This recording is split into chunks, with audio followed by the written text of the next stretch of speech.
Bonjour tout le monde, et si on ressortait nos classeurs d'embossage, comme ça je vais pouvoir vous donner encore certainement plein d'idées pour les utiliser, d'autant que là on va avoir des classeurs d'embossage qui ont une taille standard et une taille qui n'est pas standard justement, donc peut-être que vous manquiez un petit peu d'idées pour les utiliser, je vais vous les montrer juste après, restez bien avec moi.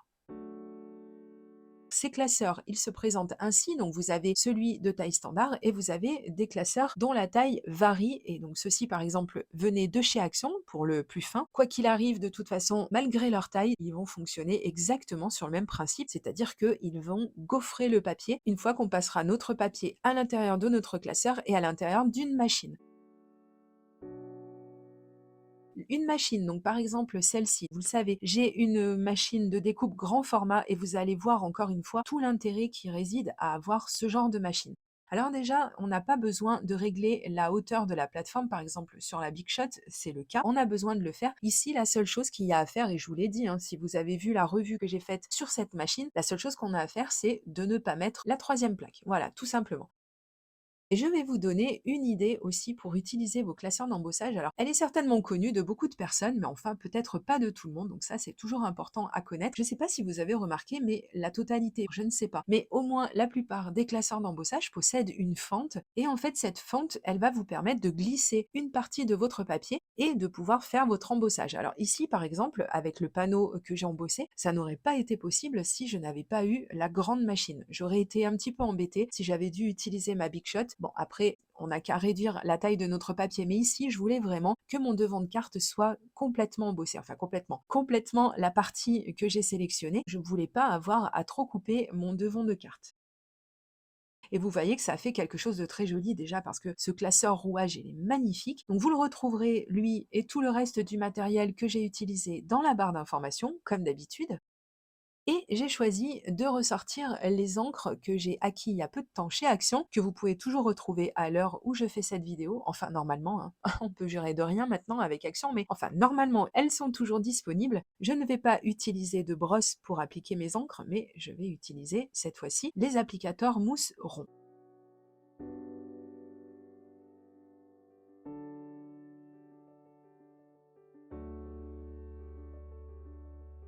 Je vous l'ai montré, j'ai toujours la trace, même si j'ai mis de l'eau écarlate, etc. Peut-être que j'ai un petit peu trop attendu pour nettoyer ma protection, mais en attendant, cette protection, elle a gardé la trace des encres des premiers essais que j'ai fait avec ces encres de chez Action. Donc ça, ces essais et puis ce que j'en pense, vous le retrouverez dans la barre d'information, puisque je vais vous mettre la vidéo où j'ai pu tester ces encres et comme ça, vous vous rendrez compte vous-même si c'est quelque chose qui peut vous convenir ou pas.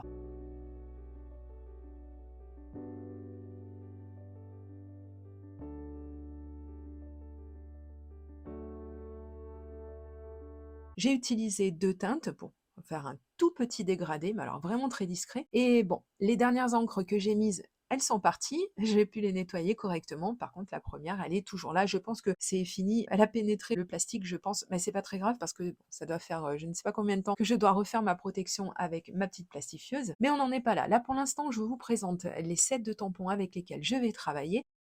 Pareil, si je les retrouve, vous les trouverez dans la barre d'informations si vous souhaitez vous les procurer.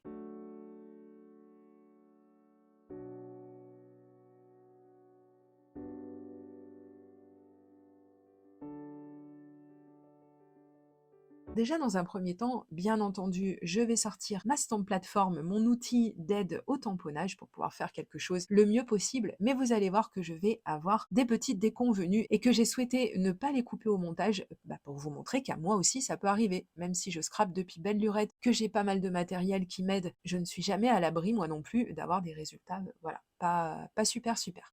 Bon, c'est pas grave, le plus important c'est d'arriver, comme je vous le dis toujours, à retomber sur ses pattes et d'essayer de garder le plus possible des choses qu'on vient de faire, parce que ça sinon c'est un petit peu dommage, on a perdu du temps, on a perdu du matériel et c'est jamais vraiment super. Donc je vais vous montrer un peu comment j'aurais rattrapé tout ça. En attendant, j'ai voulu faire ma base de carte puisque mon devant de carte n'avait pas une taille vraiment standard, donc j'ai fait ma base de carte moi-même, comme d'habitude, hein, de toute façon, vous le savez, il n'y a absolument rien de compliqué dans la création de bases de cartes.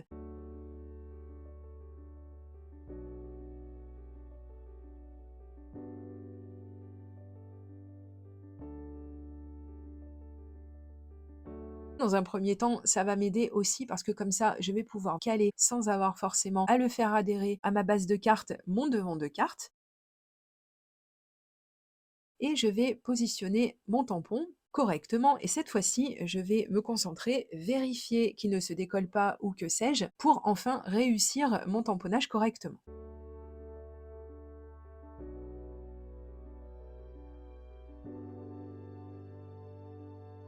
Pour ce faire, je vais utiliser bien entendu de la Versafine.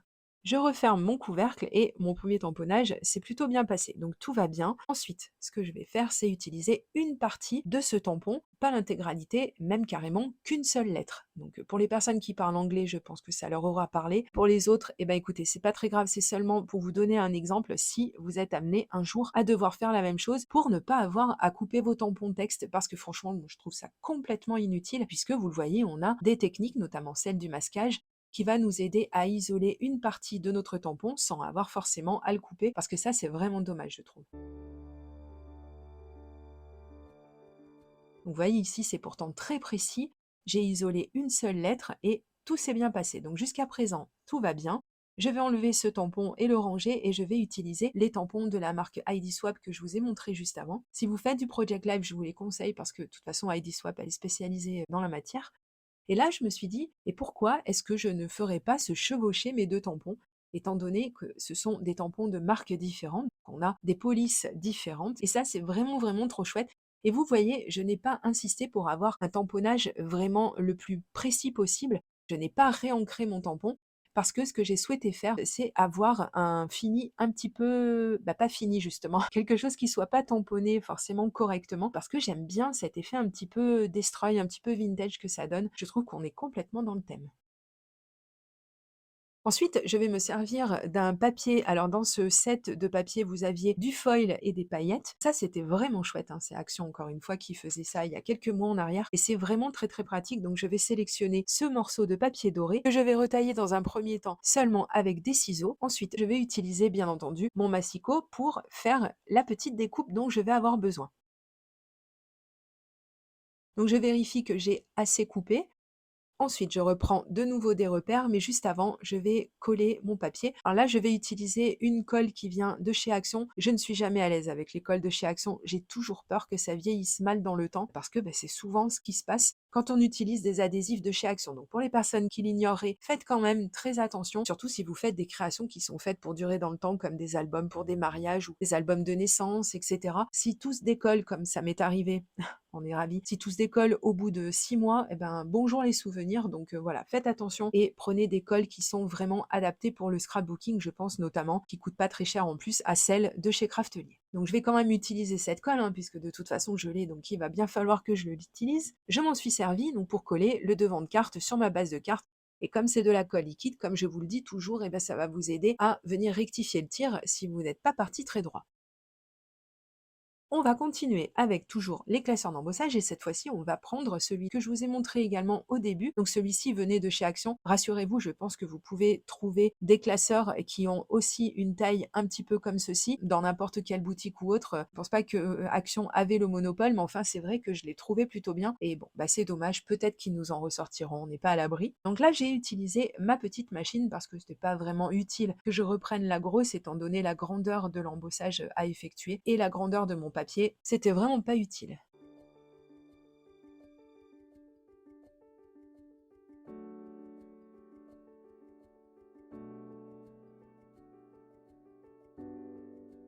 Je vais reprendre mon petit massicot et je vais faire quelques petites découpes. Alors là, c'est vous qui voyez. Et puis d'ailleurs, si vous n'avez pas justement ce genre de classeur d'embossage en sorte de bande, vous pouvez utiliser un classeur qui a une taille tout à fait traditionnelle et après venir découper des bandes, hein, ou juste passer une bande de papier à l'intérieur de votre classeur d'embossage. D'ailleurs, il vaut peut-être mieux le faire dans ce sens-là parce que si vous recoupez votre papier après, vous risquez peut-être de perdre un petit peu d'embossage et ça, ce serait dommage.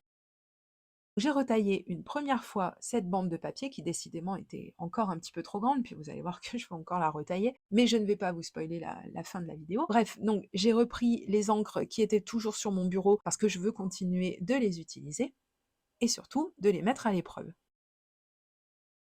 Donc j'ai fait un petit dégradé et c'est vrai que pour ça, elles sont plutôt sympas.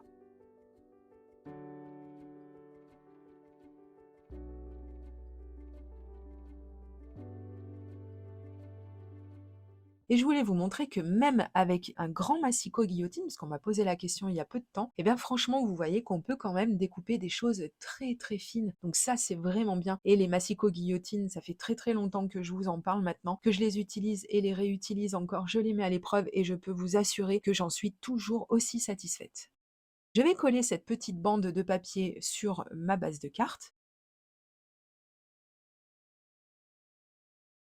Et puis évidemment, je vais coller le tout petit morceau de papier doré que j'ai découpé juste avant. Et encore une fois, je vais retailler mon devant de carte parce qu'il était toujours trop grand.